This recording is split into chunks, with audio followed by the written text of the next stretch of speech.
Now, we're in Revelation. Today we'll be in chapter 14, but I'll just tell you, since Christmas, we've been looking at some of the things that are probably the most dark and frightening passages in the Bible.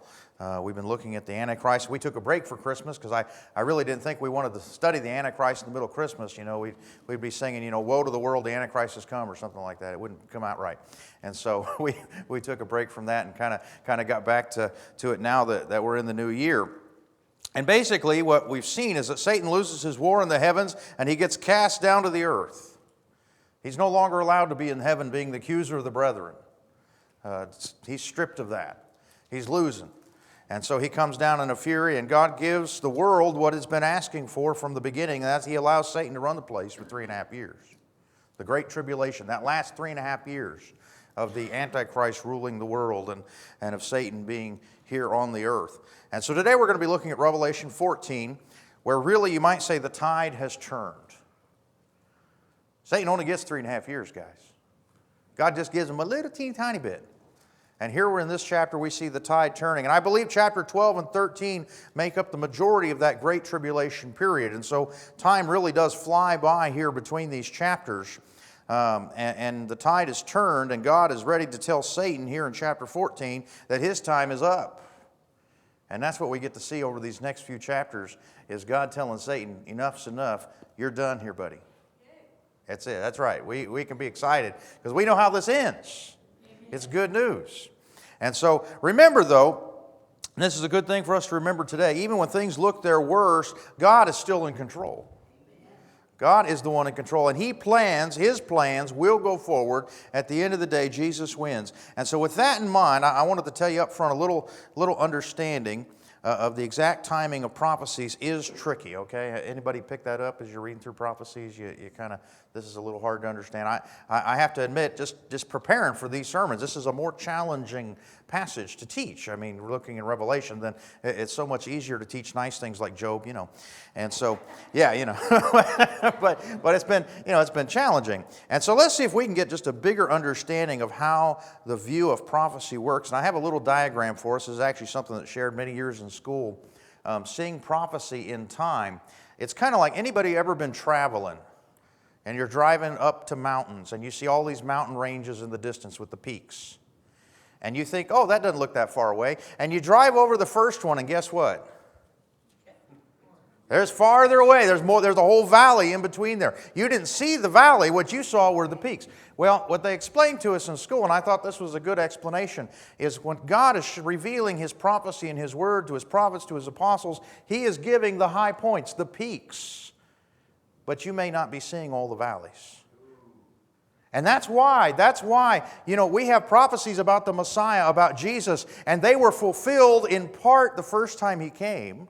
I mean, there's prophecies, and then as you're reading, the very next verse is about the second time He comes. There's thousands of years between the two, but all you see is the peaks. So go ahead and go to the next one. When you're looking at prophecy, understand what you are seeing as a line of sight. You're seeing the peaks. And so you have to allow for the concept of time between them, valleys between them, and also the question of how do they connect with one another. What hills and valleys and mountains are, you know, connected, and what ones are separated. And so that's something you have to approach as you're looking at any prophecy in the Bible. You just want to kind of gear yourself for that question, and that'll kind of come back up to us a little bit here as we go through this passage. But with that in mind, understand some prophecies give us more close-up pictures, others more distant mountain peak type views. Some, you know, we just can't see the distance between them. Sometimes, and we've already seen this, we're seeing the picture from heaven, and sometimes we're seeing the picture from earth. I mean, even just here in Revelation, we've seen that combination. And so with all that in mind, let's just keep that in mind and understand as we're reading about the events that connect to each other here in this chapter, but we may not always see how they connect from our current point of view. Let's begin in Revelation 14. Revelation 14, verse 1. It says, "Then I looked, and there was the Lamb, standing on Mount Zion, and with Him 144,000 who had His name and His Father's name written on their foreheads." Now here we go. We have the 144,000 from Israel. We've already met them here in the book of Revelation a couple chapters back. We have the Lamb. We met him right towards the beginning as we were beginning John's visions. He saw the Lamb there standing in heaven. And this 144,000 we know were protected in the wilderness during the Great Tribulation. And so I'm kind of, as I go into 14, I'm kind of looking at it as we're coming out of the Great Tribulation, and Satan's had his 3.5 years, and we're ready for God to say, enough is enough. This is how things are going to end. And so we get that. But one of the things that's different here with it is we see someone with the 144,000. We see the Lamb. And we know this is Jesus. Now, I believe the 144,000, as we've already seen, represent a remnant who remain completely loyal to Christ throughout this whole tribulation period. Sorry, this isn't Jehovah's Witnesses. Just, okay. We won't even go there. But this ain't them, okay, guys? We could have a whole different sermon on that. But God always, this is something you see in history, God always has his remnant. He always has his faithful few. Even when the rest of the world's going against him, he always keeps those few who are his. And you'll remember back Elijah, he went whining to God. God, I'm the only one. He said, oh, no, you're not. I've got all these guys, thousands of them that I've had that are my remnant. God always has his remnant. And these ones, it seems like they look like they have completely abandoned the world. And it may look to us like God's completely abandoned the world and Satan was running the place. But the truth is, even here during the Great Tribulation, God has kept a foothold here on earth. He's kept his 144,000. He's kept Israel. And he's fully capable of protecting those who are his.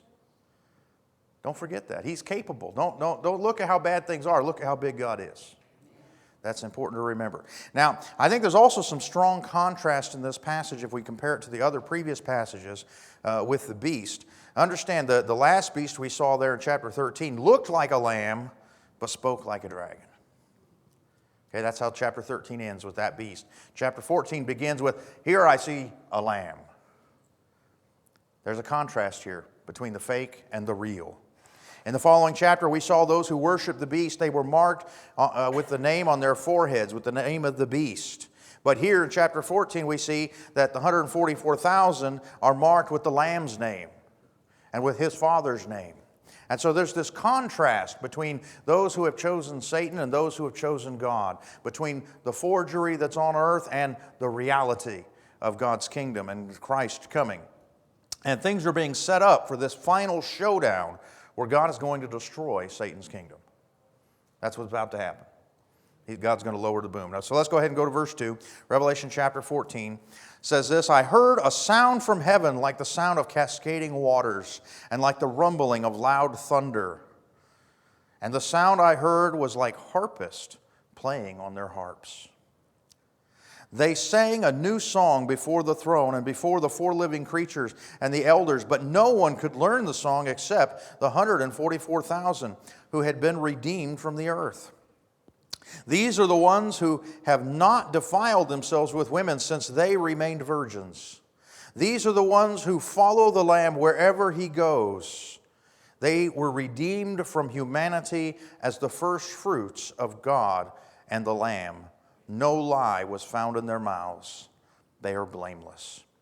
And so we see these 144,000 who we already looked at being, the 12,000 from each tribe of Israel. But they seem to have a special place in worship and a special testimony before God. And they have that testimony. It's really unlike anyone else. We're told some further details about them here, and that is that we know that they're men from Israel. We knew earlier from chapter 11 that there was 12,000 from each tribe. And this was kind of similar to when God in the Old Testament would muster up an army. He would actually say, I want you to get this many from each tribe, and they'd fall out in their ranks in order to go out to battle. And so God kind of does this kind of an image of the 144,000 here. We know that they were in Jerusalem with the two witnesses. That's in chapter 11 of Revelation. And it would appear that they went into hiding after those two witnesses were killed during the Great Tribulation, which would fit chapter 12. Now, they're all men who choose to live a celibate lifestyle in dedication to Christ. They're not married. They're virgins. They've abstained from sexual relations. And understand, there's nothing wrong with marriage. Marriage is a good thing. God created it. But there's also nothing wrong with being single. It's okay to be single if that's the way God, created you to be. There's nothing wrong with that. But for the person to give up earthly relationships in order to better serve Christ is a commendable activity. Paul talks about that you'd probably save yourselves a lot of trouble. Okay, those of y'all who are married, you understand. Sometimes trouble comes with it. Okay? Now that doesn't mean marriage is bad, because God designed marriage. Marriage is a good thing.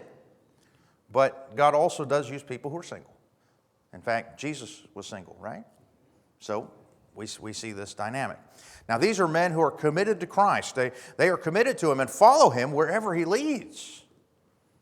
What would the world be like if we were so committed to Jesus that no matter where He led us, we just say, yes, Lord, here we go. I'm ready to go wherever Jesus leads. That's what these folks are like. These 144,000. They are so committed. Wherever Jesus leads, wherever the Lamb goes, they're following. And so I think we see this dedication in them. It says here that they are the first fruits, which is a term you don't see often. Jesus is referred to as the first fruits, but usually the first fruits were kind of the tithe of the harvest. You would go out and you'd collect that first fruits, and that would be what you'd take. The first tenth would go to the temple and to the priest. And so these 144,000 are like the first fruits for the first people of God's new kingdom, and they're going to be here on earth. The rest of the saints will be arriving shortly as I would read this passage. Jesus and these 144,000 appear here on the Mount of Olives, signifying that the day of judgment has come. In fact, you might say this is a parallel passage to Zechariah 14. We won't go there today, but if you want to see a parallel passage, Zechariah 14 might match up to this. And these 144,000 have lived a righteous lifestyle. It says here they were blameless. I might compare them to Elijah or Enoch. There are a couple individuals in history who lived a righteous lifestyle, so much that God caught them up with them. And so these 144,000, as far as we can tell, they will enter God's kingdom without dying. Right? They're with Jesus here. They haven't died yet. They're going to be with Him through the whole thing. So as far as we can tell, they kind of have that special place like you would see Elijah or Enoch having. And they enter the kingdom of Christ here on earth. Now, from there, we're going to see that we see three angels and that are going to come and proclaim the end of Satan's reign, much the way we saw the three declarations of woe. And remember, all three woes had some connection to Satan coming on earth. Well, now we're going to see three angels, and they're going to declare that his time on earth is to end, and that the message to God's people, to all the people of the earth. This is Revelation chapter 14, beginning in verse 6. John continues, he says, "Then I saw another angel flying high overhead with the eternal gospel to announce to the inhabitants of the earth, to every nation, tribe, language, and people. He spoke with a loud voice, 'Fear God and give Him glory, because the honor of His judgment, the hour of His judgment has come.'" It's time, guys. He continues, "Worship the one who made heaven and earth and the sea and the springs of water." And so this first angel comes, and basically what he says is Satan's time is up. The hour of judgment has come. This world is not going to continue on as it has been. And the long anticipated day of the Lord, when God's going to take back the earth and make things right, it's here. It's now. How should the people of the world respond? Well, the angel actually tells them two things. First, he says they should fear God and give Him glory. I'm going to tell you that's good advice. I don't care where you are, I don't care what you've done. It's never too late to fear God and give Him glory. He deserves glory. And so the people of this earth, even in their situation, are told to fear God and give Him glory. And the second thing is they are told to worship the Creator. He made the heavens and the earth. He made the sea. He made the springs of water. Worship Him. Don't worship Satan. He didn't make nothing. He's not worthy of your worship. But God is. And He deserves that worship because He is the Creator. And so that's the first angel. The second one is this. Look at verse 8. It says, "A second angel followed, saying, It has fallen. Babylon the Great has fallen. She made all the nations drink the wine of her sexual immorality, which brings wrath.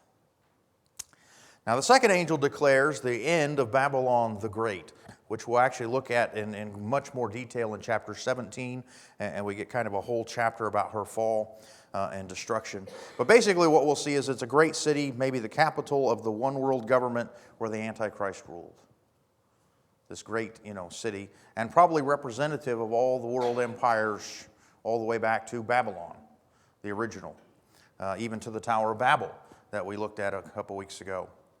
What's noteworthy, I think, is the contrast between the sexual purity of the 144,000 and the sexual immorality of Babylon the Great.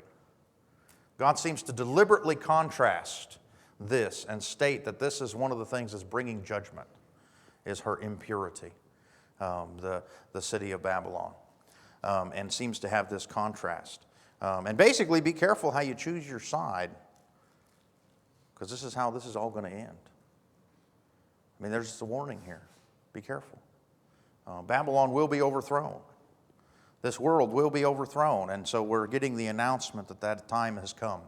Let's go to verse 9, and then we get to third angel. Verse 9, John continues, "And a third angel, followed them and spoke with a loud voice.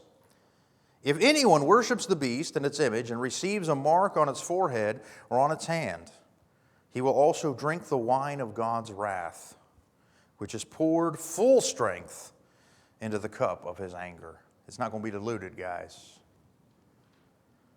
Full strength. "He will be tormented with fire and sulfur in the sight of the holy angels and in the sight of the Lamb. And the smoke of their torment will go up forever and ever. There is no rest day or night for those who worship the beast and its image, or anyone who receives the mark in its name. This calls for the endurance of the saints who keep God's commands and their faith in Jesus. Then I heard a voice from heaven saying, 'Write, blessed are the dead who die in the Lord from now on. Yes, says the Spirit, so they will rest from their labors, since their works will follow them.'" Now again, I think there's a contrast here of those who have the mark of the beast and those who have the mark of the Lamb, as well as the final outcome that we see for them. The outcome of those who choose to worship the beast is judgment. They choose to worship the beast. They take the mark of the beast, and they will be judged for it. They'll pay the price. Long ago, there's a movie I saw, and there's a line from it that's influenced me. It's a Disney movie. I don't know if that's the best place to get your theology, But, it could be Mickey Mouse theology. I don't know. But it's actually, yeah, you got it, okay. It's actually a movie called The Black Arrow. It's hard to find. It's a good movie. It's an older one, probably from the, I would say, early 80s, and it's pretty well done. And in the end of it, though, it seems like all the way through the movie, the villain is winning. And this one guy comes to the Earl, and he says, this is what's been going on, and this guy's doing it. And the Earl says, yeah, I know this. But justice must not only be done, justice must be seen to be done. And that has always stuck in my mind. And of course, the way he does it, he sets up the bad guy so that he publicly gets discredited and everybody sees it, and other people fight it out and he walks away clean. But there's something about that concept that not only does justice have to be done, but it must be seen to be done. And I do think we see that concept in the biblical mind, in what God has done here. See, understand, God will judge sin publicly. He's going to hold court publicly. I've had even other believers talk to me about, this is private sin. I'm going to tell you something. There's no such thing as private sin versus public sin. There's only sin. There's sin. And someday, there's going to be, I'll give you two types of sin. There will be. There'll be sin that is covered by the blood of Jesus because He already paid the price and wore the shame on the cross. And there'll be sin that is publicly judged for all the world to see because God is going to hold everyone accountable if their sin is not under the blood of Christ. That's what's going to happen. And so the day is coming, and so we see that here. These people, not only are they going to suffer, but it says they're going to suffer in a way that the angels of heaven will watch. They will be publicly punished. We've kind of done away with that. I know in our society, public punishment's not popular. When I was a kid, this may go back a little ways, they still had spanking in school. Anybody remember that? Okay. But in the school I went to, they didn't just spank you. They spanked you in front of the class. They'd march you in front of the class, and that's where they'd whip you. And if you were an older boy, they'd bring in the coach. Now, that never happened to me because I wasn't stupid. You know what I'm saying? I mean, if you're going to get caught, don't do it. That's okay. That's bad theology right there. But that was one of the things. Well, actually, probably the main reason it never happened to me is my mom told me, whatever you get at school, you're going to get twice when you get home. So you better behave. And so I just decided to behave. You may have heard about all this Tide Pod stuff, kids eating this not. If parents still wash their kids' mouths out with soap, this wouldn't be happening. Who thought the day would come where kids would wash their own mouths out with soap? I mean, Okay, we're getting off track. But understand this, sin will not be hidden. God will bring it to light. People think they're getting away with stuff. They think they've got their sins hidden. They think they've got their skeletons in the closet. I'm going to tell you, the day's coming when the closet will open. And if you haven't opened it to bring it to Jesus, God will open it to bring it out in front of the world. And we will stand trial. They will stand trial and do it. Now, because of this, I'm going to tell you, because of this, we as the saints, the believers in Christ, we can endure. This gives us one of our abilities to endure. We know justice is going to be done in the end. We are more concerned with the end than the moment. Is the world a just place right now? No, I'm going to tell you it's not. It's not. The world is filled with injustice. The world is filled with wrong.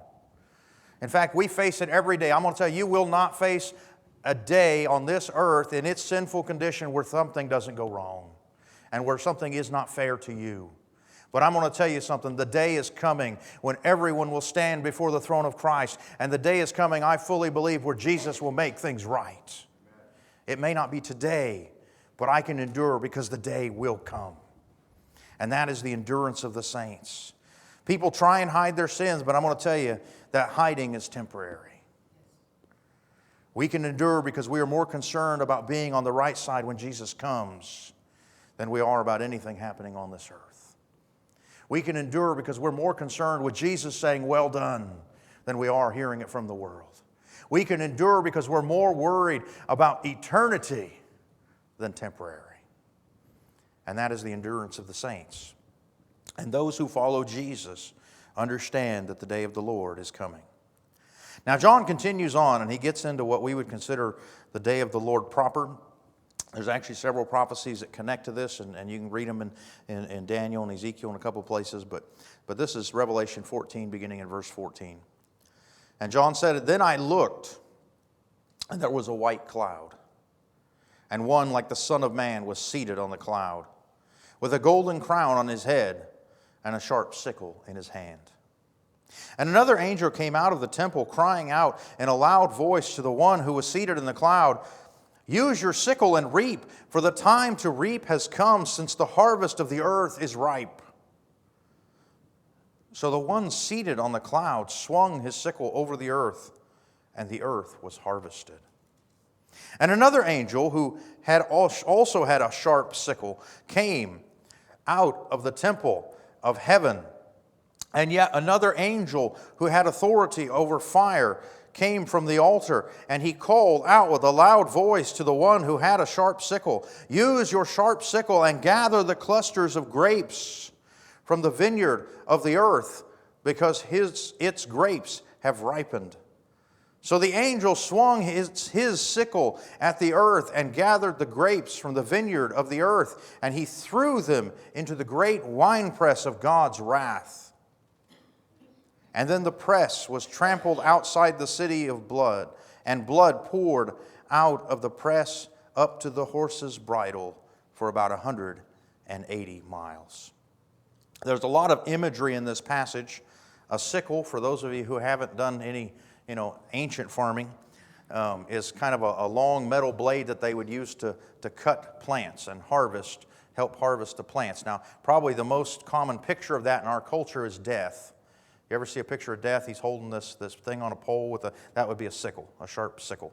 And so he's the grim reaper, right? He's reaping. Okay, that kind of comes from this passage, that concept. Grapes would be gathered together, they'd be harvested, and then they'd be put in a big vat, and they would be pressed until all the wine came out. And that's kind of the picture we're seeing in this passage. I guess the best picture I can think of that is when Lucy's in Italy. Some of you are going there already, wrath is coming, So Ricky's going to have some splaining to do. That's the whole thing. But here's the picture. The day is coming where God will say, enough is enough, time is up. Time's up. God hasn't missed anything. He's been keeping score. He sent Jesus to pay for the sins of the world, and He did. He went to the cross. He paid for the sins of the world, and yet many people in this world chose to keep their sin rather than bring it to Christ. It's not that Jesus didn't die for them. It's not that God's grace can't cover their sin. It's they chose to keep their sin. They preferred their sin. And because of their own choice, because of their continual refusal to repent, because they chose God over Satan, because they chose darkness over light, they chose evil over good, they will face God's wrath. God's wrath will be poured out on this earth. And God will harvest every bit of what they've grown, the true fruits of their labors, and prepare it for them to drink. I'm going to tell you, I believe nobody will ever get away with anything. The most hideous things in the world that have happened, someday those people will answer. If it wasn't paid for at the cross, it will be paid for at Judgment Day. They will pay for it. Now, there's a lot of opinions on what exactly this means, and for what it's worth, I'm going to give you my understanding. That's really the best I can do. But there are some good Christian scholars who might come to different conclusions on this passage. I believe there's some level of imagery here showing what is happening in a spiritual realm, and that the world will see, it may actually see these great signs: Christ coming in a cloud with a sickle in His hands, the grapes of God's wrath harvested and pressed outside the city, causing blood to flow from the city for a depth of, really a horse's bridle, we're probably talking about 5 foot deep, 180 miles long. That's an awful lot of blood. I mean, that's pretty bad. That's more than anything we've ever seen. The city mentioned here is most likely Jerusalem. As we're going through Revelation, it seems to, when it refers to a city cryptically, a lot of times, Jerusalem seems to be the one that they don't name by name, probably due to the Romans outlawing Jerusalem and destroying it already by this point. Now, it would make a lot of sense with what's happening in the next 2 chapters if this is God preparing for that judgment, the pouring out of the bowls, because that's what comes up in the next 2 chapters, is the bowls or the cups. We tend to drink out of cups. I had a terrible nightmare last week. I dreamt all my coffee mugs were little teeny tiny things. It's just such terror, anyway. It was terrible. But, these would probably, in the ancient world, they tend to drink out of bowls. It's kind of strange to us, but they would have bowls that they would drink from. And so it was a little different. So kind of the same concept, though, as we see God's pouring out His wrath on the world with these bowls. The evil of the world is harvested and pressed into wine in chapter 14. The bowls of God's final judgment are prepared in chapter 15, and they are poured out on the world, and appropriate judgment falls with them in chapter 16. And so I kind of see that flow to these 3 chapters. That would be my interpretation, and that what we are seeing is an actual preparation and beginning and declaration of God's judgment. The day of the Lord has come, and those 3 chapters are how it plays out. And so we're seeing that spiritual thing. There are those who equate the amount of blood depicted here as the amount of blood spilled by the martyrs in history. If you were to add it all up, God just kept track of that. Could that be? Maybe. I don't know. God knows why it's this exact amount. Certainly killing God's people is one of the things specifically given judgment and retribution here in the next few chapters. Persecuting people and persecuting God's people and the blood of the martyrs is one of the things that Babylon is held accountable for, and we'll see that, so that's possible. There are those who equate this blood to the Battle of Armageddon. Well, that's possible, but we haven't read about the Battle of Armageddon yet. That's still a couple chapters down the road. So if you take that interpretation, which is an interpretation that some hold, then you would have to kind of say the next 3 chapters are filling in the details of the big statement of this chapter. Like this is a summary, and then the next couple chapters give you the details of what happened. And that's why I started off with the mountain peak concept, because, how do you see these mountains connecting to each other? Do you see them as each individual mountain, or is there some overlapping between them? As I studied this, I really, in the end, had to come to the conclusion that no, I think this is actual consecutive events. And so we're seeing the spiritual almost from the heavenly side. This is the declaration. This is the preparation of the bowls. And then the next couple chapters, we see the pouring out of judgment. But for what it's worth, that would be my interpretation. There's good Christians who have other interpretations, and God will correct them when we get to heaven. So, yeah, thank you for laughing. That's okay. But we see that. Now, what should we do in response to all this? This is a question. I mean, it's good to have this knowledge. It's good to know what's coming. There are things that are coming, but what do we do about it? That's a question we should always stop and ask ourselves. How do we respond knowing these things? And I'm going to tell you the first thing I believe that we should respond is we should trust God in spite of our circumstances. I mean, here is going to be the worst circumstances possible. The devil himself is going to be in the Antichrist. He's going to be running the world. And yet, you know what? God is still in control.